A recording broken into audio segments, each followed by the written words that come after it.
As-tu déjà ressenti ce petit frisson en regardant tes campagnes Google Ads et en te demandant si tu avais choisi la bonne agence? Si tu es directeur e-commerce, directeur acquisition, directeur marketing d'une entreprise, tu sais à quel point chaque euro compte. La peur de gaspiller du budget ou de passer à côté d'une belle opportunité de croissance peut être un réel cauchemar. Et je sais de quoi je parle. Sur mon e-commerce qui a fait 1,4 million l'année dernière, je sais à quel point choisir le bon partenaire marketing peut faire toute la différence sur mes résultats. D'ailleurs, reste bien jusqu'à la fin de cette vidéo pour que je te partage mon expérience sur le sujet. Dans cette vidéo, je ne vais pas classer les agences de la meilleure à la moins bonne. Mon but ici, c'est de te partager des signaux simples qui vont te permettre de prendre la meilleure décision pour aller atteindre tes ambitions. Et tu vas voir à quel point ces quelques minutes peuvent t'éviter bien des regrets et te sauver énormément de budget. Et justement, en parlant de budget, je trouve ça extrêmement intéressant de commencer avec le premier sujet qui est: est-ce qu'il faut choisir une agence généraliste ou une agence spécialiste? C'est une question qui revient extrêmement régulièrement. Alors déjà, définissons qu'est-ce qu'une agence généraliste. Une agence généraliste, c'est toutes les agences qui vont gérer plusieurs budgets acquisition en même temps. Généralement, elles vont faire du Meta, du Google,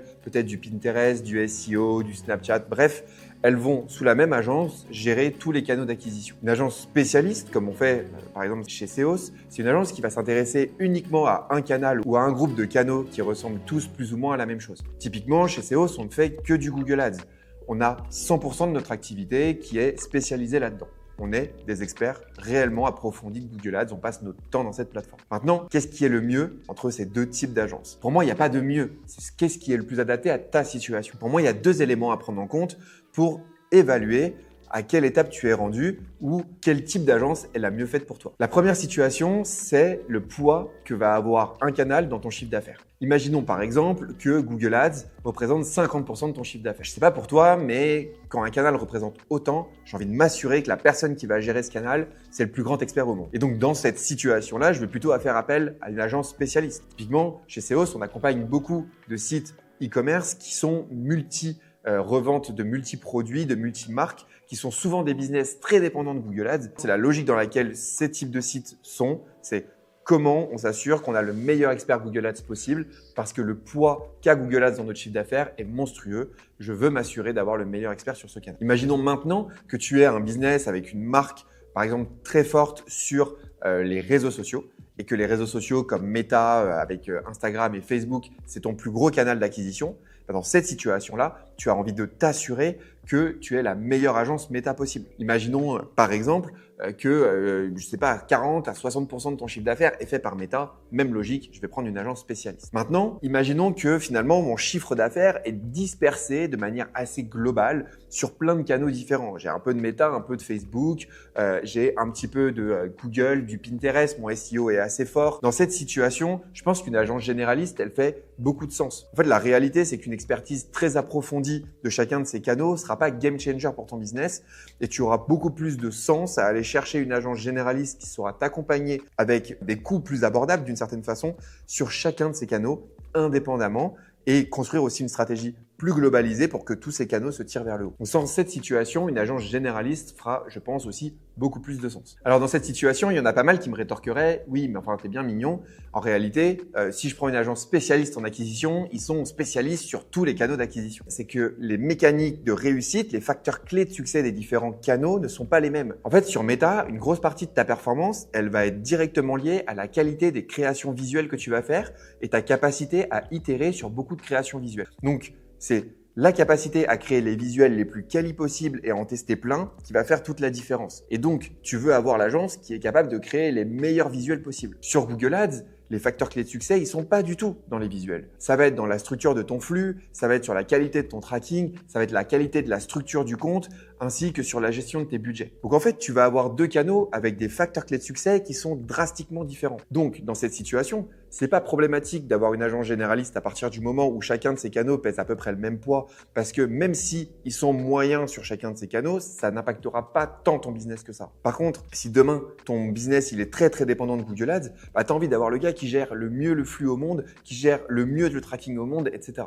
C'est pour ça aussi que généralement, tu vas pas forcément avoir dans les mêmes agences une expertise ultra poussée sur ces deux canaux. Et le deuxième sujet que je voulais te partager sur le choix entre une agence généraliste ou spécialiste, c'est la taille du budget. En fait, quand tu as un budget d'acquisition qui est relativement faible, c'est-à-dire inférieur à 20-30 000 euros par mois. Dans cette situation, souvent une agence généraliste, elle sera un peu plus rentable pour toi. Tout simplement parce que elle va pouvoir compresser les coûts pour différents canaux et donc elle va te coûter un petit peu moins cher en gestion par canal. Par contre, à partir du moment où un canal, par exemple comme Google Ads, commence à peser plus de 20-30 000 euros dans ton budget d'acquisition, qu'il dépasse ces seuils-là, alors je pense que ça vaut le coup de faire appel à une agence spécialiste. Tout simplement parce que elle va commencer à peser fortement sur ta marge et fortement sur ton business. Et c'est à ce moment-là que tu vas vouloir le confier à un spécialiste qui saura t'aider et qui saura t'accompagner pour aller pousser ce canal toujours plus haut, toujours plus loin. Typiquement, chez nous, on accompagne des clients depuis qu'ils investissent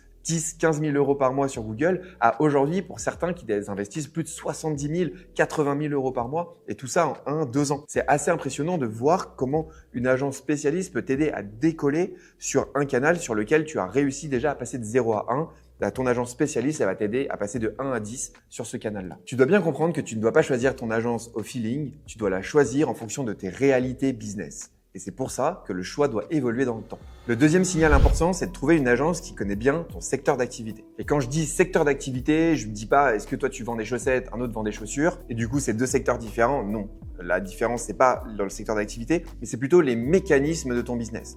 Pour moi par exemple des secteurs d'activité différents, ça pourrait être le e-commerce, la génération de leads, l'hôtellerie et la restauration, la génération de notoriété. Pour moi c'est des secteurs qui sont très différents. Et quand je disais hôtellerie et restauration, je parle de la réservation des hôtels, par exemple en ligne, c'est des secteurs qui sont très différents. Typiquement, sur le sujet Google Ads, tu vas avoir des catégories de campagnes et de stratégies qui vont être différents en fonction de ces secteurs-là. Et une fois que tu prends un secteur en particulier, il va falloir pouvoir creuser un petit peu dans ce secteur-là. Typiquement, quand on parle de e-commerce, les stratégies Google Ads, elles s'arrêtent rarement à uniquement la plateforme Google Ads.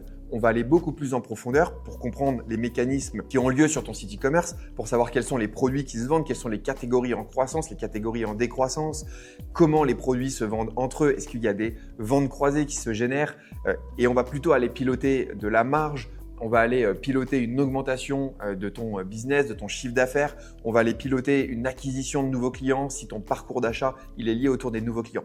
Il y a des spécificités qui sont inhérentes par exemple au sujet d'e-commerce et tu veux t'assurer que si tu as un site e-commerce, l'agence que tu vas choisir soit une agence qui a une compréhension fine des enjeux de ton business dans le domaine du e-commerce. Si tu es dans la génération de leads, tu vas plutôt essayer de trouver une agence qui a une compréhension fine des sujets de génération de leads. Par exemple, sur les business de génération de leads, on va essayer d'avoir des campagnes search avec une gestion des mots-clés et des annonces très fines. Et il y a 50% du business et 50% des performances qui va être généré aussi par la capacité à créer des landing pages ultra efficaces. Si on parle du business, par exemple des hôtels, il y a des formats de publicité sur Google Ads qui s'appellent Hotel Ads qui sont aussi très spécifiques à ce secteur d'activité. Puis enfin, pour le secteur de la notoriété, on va en général avoir une gestion très fine des campagnes YouTube et un aspect créa extrêmement important, ainsi qu'une grosse gestion des audiences ultra poussée que tu vas peut-être retrouver un peu moins dans les autres catégories. Justement, au début, quand on s'est lancé avec Seos, on avait pris cet angle et cette spécificité où on faisait que du Google Ads pour des sites e-commerce. Et j'ai ressenti justement, à travers les différents clients qu'on accompagnait, que parfois on pouvait manquer de cette crédibilité. C'est d'ailleurs pour ça que assez tôt dans le projet, j'ai investi dans un site e-commerce à côté. Alors certes, ce site e-commerce, il fait que 1,4 million sur l'année dernière, mais c'est une fabuleuse école pour aller apprendre comment on gère des stocks, comment on gère des marges, comment on gère une croissance d'un site e-commerce, comment on s'assure que les relations fournisseurs, elles se passent bien, que la logistique, elle peut suivre la cadence derrière de l'augmentation des budgets d'acquisition et de tous les enjeux qu'il peut y avoir derrière un site e-commerce. Tout ça, ça fait qu'aujourd'hui, j'ai une spécialisation sur le e-commerce qui est ultra poussée et je suis capable d'accompagner des e-commerce de manière ultra solide. Mais d'ailleurs, ça m'arrive très régulièrement de refuser certains business de génération de leads parce que potentiellement, on ne se sent pas suffisamment à l'aise sur le sujet ou on ne va pas suffisamment bien maîtriser le sujet des landing pages. Pour autant, les deux sujets sont des gestions de campagne et de publicité Google Ads dans les deux cas. Donc la plateforme seule ne justifie pas le choix d'une agence. Il faut bien t'assurer que c'est quelqu'un qui va comprendre tes problématiques, qui va comprendre ton secteur d'activité pour pouvoir apporter une réponse concrète à ce secteur d'activité. Il faut bien comprendre qu'avec Google Ads, on n'optimise pas une plateforme, on optimise un business model. Le troisième signal que tu vas devoir vérifier à tout prix, c'est de comprendre qui va être la personne qui va gérer ton compte. En fait, il faut savoir que quand tu signes avec une agence, tu signes pas avec un logo, mais tu signes avec un consultant. Et ce consultant, il a la possibilité de faire exploser tes performances ou de planter ton compte Google Ads complètement. Et même si ton agence, elle a une excellente réputation sur le marché, peut-être que si elle met pas le bon consultant sur ton compte, tes performances ne vont pas être au niveau. Et quand je dis le bon consultant, ça peut être plusieurs choses. Premièrement, un consultant suffisamment expérimenté par rapport à tes attentes et à tes ambitions. J'ai vu malheureusement beaucoup de dérives sur le sujet, beaucoup de process commerciaux qui sont excellents puisqu'en fait on te présente tous les profils les plus seniors de la boîte lors du process commercial et lors de l'audit. Mais en fait la personne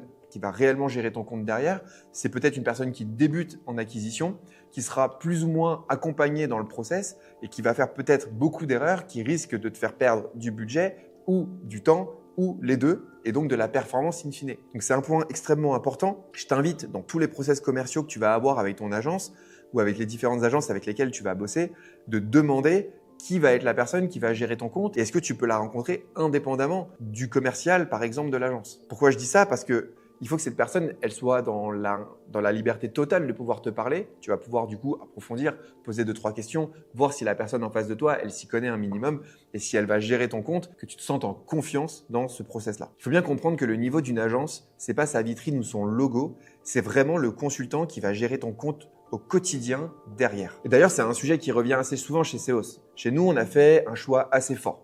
C'est que chez nous, on ne recrute que des profils qui sont des profils seniors sur Google Ads qui ont de l'expérience. Donc, on n'a pas de junior, on n'a pas d'alternant, on n'a pas de stagiaire. C'est un choix assez fort et c'est quelque chose qui, je pense, fait la différence puisqu'on considère, comme je te l'expliquais dans la première partie de cette vidéo, qu'on est une agence spécialiste et que les agences spécialistes, elles vont commencer à intervenir à partir du moment où le poids d'un canal comme Google Ads va être un poids majeur dans le business de nos clients. Et donc, à ce titre-là, elles veulent quelqu'un qui va avoir l'expérience de les faire grossir, de les faire évoluer dans la bonne direction. Et pour ça, il faut des personnes expérimentées, il faut des personnes qui sont bien accompagnées, des personnes qui sont bien formées pour le faire.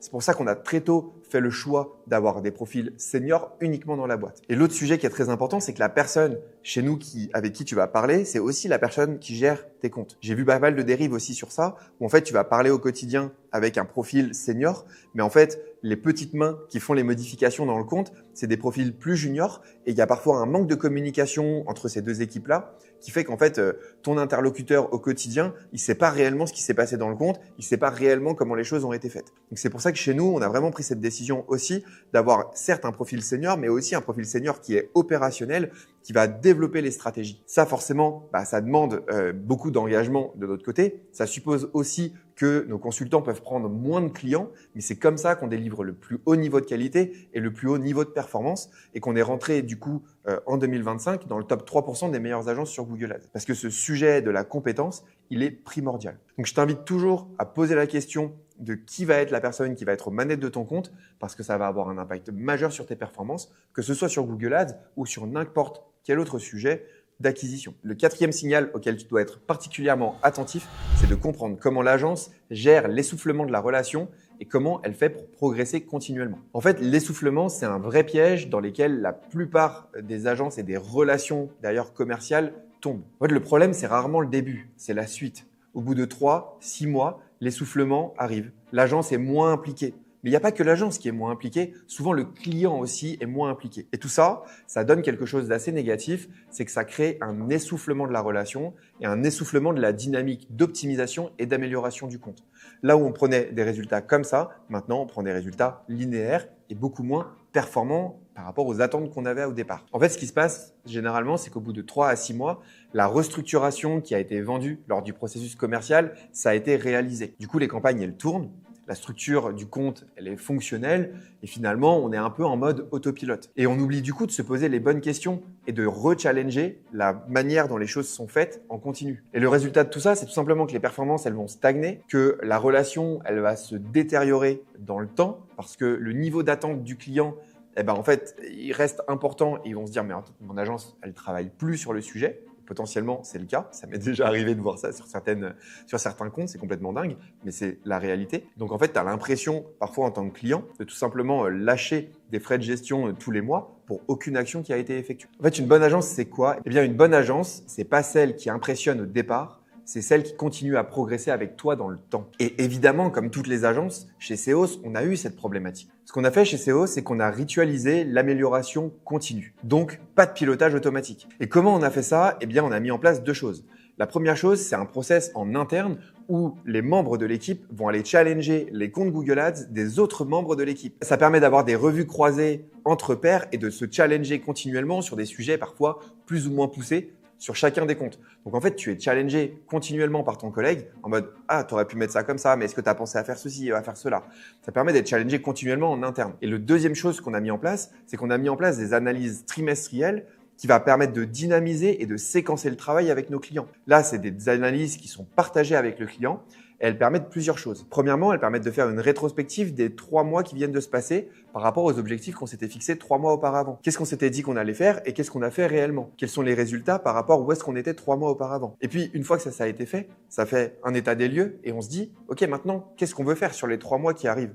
Est-ce qu'il y a des choses qu'on n'a pas mis en place pour diverses raisons et il va falloir qu'on les mette en place? Est-ce qu'il y a des choses qu'on doit aller améliorer ou qu'on doit aller chercher parce que sur les 3 mois qui arrivent, il y a telle ou telle saisonnalité qui vont se jouer? Ce système de revue trimestrielle obligatoire, ça a vraiment permis de séquencer le travail et c'est quelque chose aujourd'hui qui est très attendu par nos clients parce que ça leur permet de se remettre de manière profonde dans leur compte et de voir comment le travail a évolué sur les 3 derniers mois. Et tout ça, ça permet de garder un œil neuf, même après 18 mois de collaboration. On est capable de toujours proposer des choses nouvelles et de prendre de la croissance et de la progression. Bon, tu l'auras compris, le but de cette vidéo, c'était pas de faire un classement des meilleures agences. Parce qu'au final, ce qui compte vraiment, c'est pas d'avoir la meilleure agence sur le papier. C'est de trouver l'agence qui va te permettre d'atteindre tes objectifs, de renta, de croissance et de performance, tout simplement. D'ailleurs, si tu veux qu'on échange ensemble sur ta stratégie Google Ads pour voir comment tu pourrais la faire passer à l'étape supérieure, je t'invite à aller voir dans la description, j'ai mis un lien, tu vas pouvoir prendre un rendez-vous directement avec moi. D'ailleurs, dis-moi en commentaire si des sujets plus stratégiques comme celui que je viens d'aborder t'intéressent. En fait, en ce moment, j'ai un peu envie d'élargir le contenu que je fais sur cette chaîne YouTube. J'ai envie de parler un peu plus de décisions business, d'enjeux stratégiques autour de Google Ads, mais peut-être avec une approche moins technique que les premières vidéos que j'ai fait l'année dernière. Parce que finalement, avant d'être un expert Google Ads, je suis aussi un entrepreneur et un e-commerçant. Donc si ça te parle tout ça, n'hésite pas à me mettre ça en commentaire, ça me donnera des idées pour des prochaines vidéos. Et puis de toute façon, on se retrouve très vite pour une nouvelle vidéo. Ah, et attends 2 secondes, je t'invite à aller voir cette vidéo dans laquelle je te récapitule ce qui s'est passé sur les 3 dernières années avec Performance Max. Je te donne mon avis concret sur cette campagne qui est aujourd'hui utilisée massivement sur tous les comptes Google Ads. J'espère que cette vidéo va te plaire. On se retrouve ici. Ciao!